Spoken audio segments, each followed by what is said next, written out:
जनता party के protest में जाएंगे उद्धव ठाकरे। प्रेस कॉन्फ्रेंस करके उन्होंने ये बड़ा ऐलान कर दिया है। बता दें कि उद्धव ठाकरे ने नीट पेपर लीक और युवाओं के मुद्दे पर बड़ा बयान देते हुए सीजेपी के आंदोलन को समर्थन देने का साफ ऐलान कर दिया है। उन्होंने अनशन पर बैठे सोनम वांगचुक और आंदोलन चला रहे अभिजीत दिप्के की सराहना करते हुए कहा कि ये देश के भविष्य की लड़ाई है।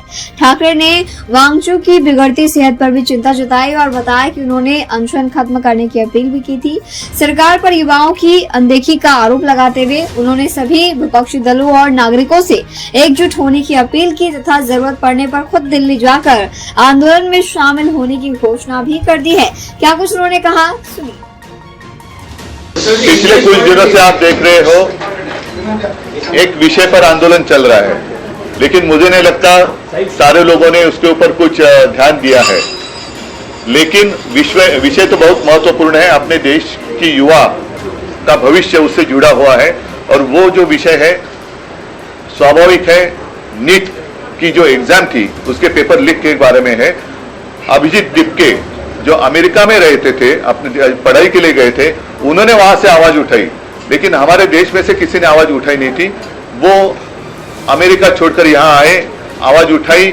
एक कॉकरोच जनता पार्टी नाम से उन्होंने एक आंदोलन शुरू किया और आप देख रहे हो कि बहुत ही सपोर्ट सोशल मीडिया पर उनको मिल रहा है। आज मैं आपके साथ इसलिए बात कर रहा हूं क्योंकि पिछले 15 दिनों से सोनम वांगचुक जी वहां अनशन पर बैठे हुए हैं। दिन ब दिन उनकी तबीयत है वो कमजोर होती चली जा रही है। मैंने प्रयत्न किया, 4 दिन पहले अरविंद सावंत जी को मैंने वहां उनको मिलने के लिए भेजा था और तब मैं स्वयं उनके साथ मैंने फोन पर बात की थी, विनती की थी कि सोनम जी आप जैसे लोगों की हमें और देश को जरूरत है, कृपा कर कर अनशन छोड़ो। लेकिन मानने के लिए तैयार नहीं।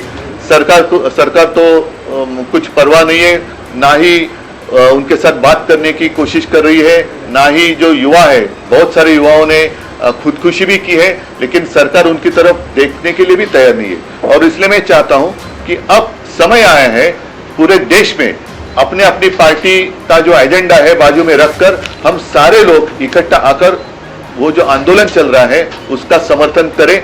और वो इसलिए करें क्योंकि ये सिर्फ एक पार्टी का एजेंडा नहीं है, अपने देश का भविष्य का विषय है। और देश के भविष्य के लिए आज जिनके कंधों पर जिम्मेदारी है वो अपनी जिम्मेदारी नहीं उठाएंगे तो देश की स्थिति बड़ी बुरी हो सकती है, खराब हो सकती है। और मैं आज खुलेआम सोनम वांगचुक जी को और दिप्के को मेरा समर्थन दे रहा हूं। अगर जरूरत पड़े तो मैं भी दिल्ली जाऊंगा, लेकिन मैं आज आपके माध्यम से पूरे देश के जितने सारे राजनीतिक पार्टियां हैं उनको यही कह रहा हूं, आप जहां भी हो, जिस राज्य में हो, जिस शहर में हो, आप बाहर आइए और समर्थन के लिए कुछ ना कुछ जरूर। पिछले कुछ दिनों से